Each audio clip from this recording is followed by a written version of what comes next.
NCP একটা ফেসবুকে post করলেই কিন্তু গণ অভ্যুত্থানের সময় লাখ লাখ মানুষ জড়ো হয়ে গেছে। সেই মানুষগুলো এখন কেন আসতেছে না?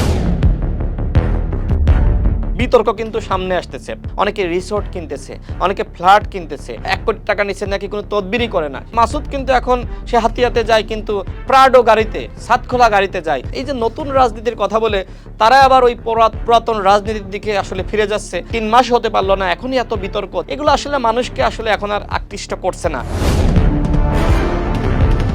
এনসিপি একটি নতুন রাজনৈতিক দল, তাদের যথেষ্ট সম্ভাবনা রয়েছে এবং আমরা মনে করি যে হ্যাঁ, এদেশের তরুণরা যদি একসাথে কাজ করতে পারতো সেটি আরও ভালো হতো।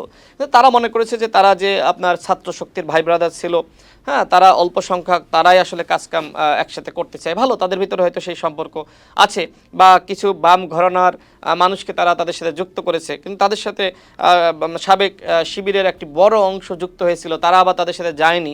আপনি নিশ্চয়ই দেখেছেন যে পয়লা বৈশাখের অনুষ্ঠান যেটি নিয়ে আসলে সমালোচনা শুরু হয়েছে যে এনসিপির এত যে আমরা তাদের যে আত্মপ্রকাশ অনুষ্ঠানে এত মানুষ দেখলাম, সেই মানুষগুলো হঠাৎ করে কোথায় হারিয়ে গেল। এবং একই সাথে তারা যখন একটা ফেসবুকে পোস্ট করলেই কিন্তু গণ অভ্যুত্থানের সময় লাখ লাখ মানুষ জড়ো হয়ে গেছে। সেই মানুষগুলো এখন কেন আসতেছে না? এখন যে অভিযোগগুলো আসতেছে যে টাকা না দিলে লোক আনা যায় না, গাড়ি ভাড়া না দিলে লোক আনা যায় না। আপনি নিশ্চয়ই দেখেছেন যে বিভিন্ন জেলায় আসলে বাস দিয়ে দেওয়া হয়েছে, হ্যাঁ, এবং তাদের খাবার খরচ দেওয়া হয়েছে। এইভাবে তারা লোক এনেছে, কিন্তু এখন ওই পয়লা বৈশাখের অনুষ্ঠানে কিন্তু আবার একদমই খরা পড়ে গিয়েছে। এখন এইগুলো কেন হচ্ছে? কারণ নানান ধরনের বিতর্ক কিন্তু সামনে আসতেছে। আপনি দেখেছেন যে আব্দুল্লাহিল বাকি, তিনি আসলে আপনার এনসিপির অনেকের সাথে আসলে ঘনিষ্ঠ। তিনি সরাসরি করেন না, তিনি আজকে সামাজিক যোগাযোগ মাধ্যমে একটি পোস্ট করেছেন যে অনেকে রিসোর্ট কিনতেছে, অনেকে ফ্ল্যাট কিনতেছে, অনেকে বিভিন্নভাবে আপনার 1 কোটি টাকা নিচে নাকি কোনো তদবিরই করে না। এই পোস্ট কিন্তু এনসিপির সাথে ঘনিষ্ঠ আব্দুল্লাহিল বাকি নিজে ফেসবুকে তিনি পোস্ট করেছেন যে আপনারা কেন এনসিপির কোনো কিছু হলে আমারে ট্যাগ করেন। তো এই যে কথাগুলো আসতেছে, এই কথাগুলো কি একদমই মানে হাওয়ায় ভেসে আসতেছে? এই যে আপনি আব্দুল হান্নান মাসুদ একসময় বক্তব্য দিয়েছিল যে আমার বাবা মাত্র 10,000 টাকায় বেতন পায়, আমার বাড়ি ভাঙা।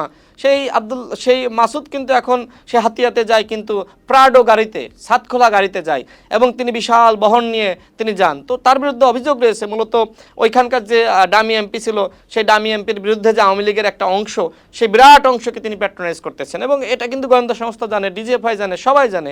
এছাড়া আপনি সার্জিস আলমকে দেখেন যে তার বিষয়েও কিন্তু সাংবাদিক নির্ঝর তিনি কিন্তু পোস্ট করেছেন যে আওয়ামী লীগের নেতাদের নিয়ে পদ পদবি সহ তিনি হচ্ছে বিভিন্ন মিছিল করতেছেন, সমাবেশ করতেছেন। তিনি 100 মাইক্রোবাস নিয়ে তিনি কিন্তু আপনার শো ডাউন করেছেন। এই যে নতুন রাজনীতির কথা বলে তারা আবার ওই পুরাতন রাজনীতির দিকে আসলে ফিরে যাচ্ছে এবং সার্জিস কিন্তু পোস্ট করেছিল যে এখন যারা নতুন রাজনৈতিক বন্দোবস্ত পুরোপুরি বাস্তবায়ন করতে চায় তারা আসলে ভোটে পুরোপুরি মানে তাদের আসলে জামানত হারাবে। সুতরাং এখন নতুন পুরাতন মিলিয়ে 50% নতুন, 50% পুরাতন, এইভাবে তিনি আসলে উল্লেখ করেছেন। তো তার সেই পোস্টের প্রেক্ষিতে এবং তার যে বিশাল বিলাসী জীবন এবং বিশাল বহন নিয়ে আপনার সেখানে শোডাউন করা, এটি নিয়ে কিন্তু আবার ওই যে ডাক্তার যারা, তিনি কিন্তু আবার ফেসবুকে সমালোচনা করেছেন। ওই যে নিজেদের ভিতরে এই ধরনের কামড়াকামড়ি বলেন, নিজেদের ভিতরে এই ধরনের তর্ক বিতর্ক, এই সমালোচনা, এগুলো আসলে মানুষকে আসলে এখন আর আকৃষ্ট করছে না।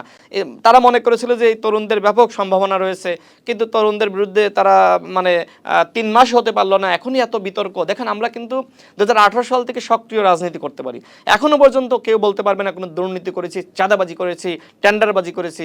চেষ্টা করি যতটা আসলে সৎ থাকা চাই, চেষ্টা করি যতটা আসলে স্বাভাবিক পথে রাজনীতি করা যায় এবং অনেক অফার এসেছে। শেখ হাসিনাও তো আমাদের অফার দিয়েছিল, ওই আপনার মেজর জেনারেল ইব্রাহিম সহ আমাকে এবং আমাদের সভাপতি নুরুল হক নূর সহ আমাদের দলকে, যে আমাদেরকে এমপি বানাবে, ডামি এমপি। আমরা বলেছি না, আমরা এমপি হব না।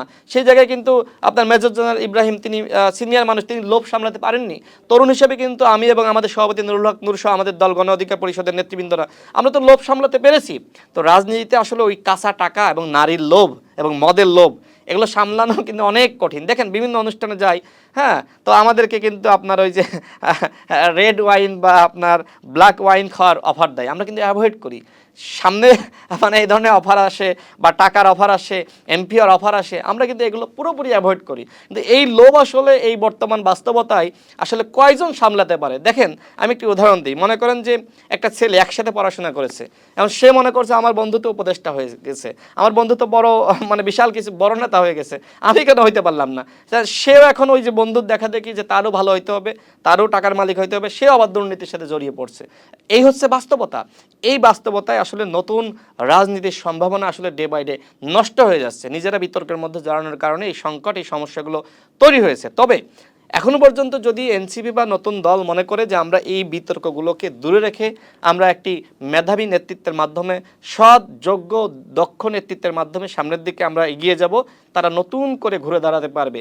পয়লা বৈশাখে যেটি হয়েছে সেটি নিয়ে আবার নানান ধরনের সমালোচনা আছে। সেটি কি দেখেন, একসময় কিন্তু আপনার কালের কণ্ঠের সাংবাদিকরাও জানে, সবাই জানে যে জামাত শিবিরের ছেলেগুলো বা নেতাকর্মীরা ব্যাপকভাবে এনসিপির পিছনে আসলে প্যাট্রোনাইজ করেছে। যখন তারা ডেকেছে তখন তারা গিয়েছে।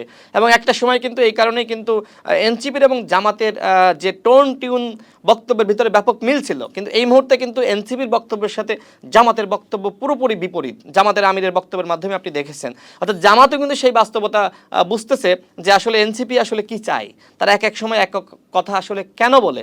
বিশেষ করে জামাতের মতন দলকে বলা হয়েছে, এনসিপির নেতারা যেটি বলেছে যে জামাত নাকি ভারতপন্থী দল, জামাতকে নাকি তৈরি করেছে ভারত। এই নানান ধরনের কথাবার্তা বলার কারণে কিন্তু এখন জামাত শিবির এখন মুখ ফিরিয়ে নিয়েছে। তারা আর এখন জনবল বা জনশক্তি এখন এনসিপির প্রোগ্রামে সাপ্লাই দিচ্ছে না, যে কারণে এখন আসলে তাদের প্রোগ্রামগুলোতে এই ধরনের খরা আমরা লক্ষ্য করছি বা লোকশূন্য অবস্থা আমরা লক্ষ্য করছি।